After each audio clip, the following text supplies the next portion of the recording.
নমস্কার বন্ধুরা, কাজলের রান্নাঘরে সবাইকে স্বাগত। আজ আমি তোমাদের বানিয়ে দেখাবো বাঁধাকপির কোপ্তাকারি। বাঁধাকপির কোপ্তাকারি বানানোর জন্য নিয়ে নেব ঝিরি করে কাটা বাঁধাকপি।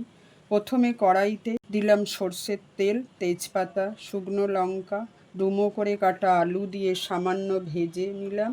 ওর মধ্যে পেঁয়াজ কুচি দিয়ে একটু লাল লাল হলে এর মধ্যে আদা, রসুন, কাঁচা লঙ্কা, টমেটো পেস্ট, হলুদ গুঁড়ো, লঙ্কা গুঁড়ো, ধনে গুঁড়ো, জিরে গুঁড়ো, সামান্য চিনি, পরিমাণ মতো জল, নুন দিয়ে একটা সিটি দিলাম। এরপর কুচানো বাঁধাকপির মধ্যে সামান্য হলুদ গুঁড়ো, লঙ্কা গুঁড়ো, জিরে গুঁড়ো, চিনি, নুন, রসুন বাটা, গরম মশলা, ছোলার ডাল বাটা, 2 চামচ বেসন দিয়ে ভালো করে মেখে নিলাম।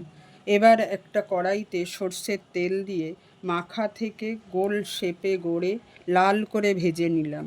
এবার আগে বানানো ঝোলের মধ্যে ভাজা কোপ্তাগুলি দিয়ে 5 মিনিট ফুটিয়ে নিলেই তৈরি বাঁধাকপির কোপ্তাকারি।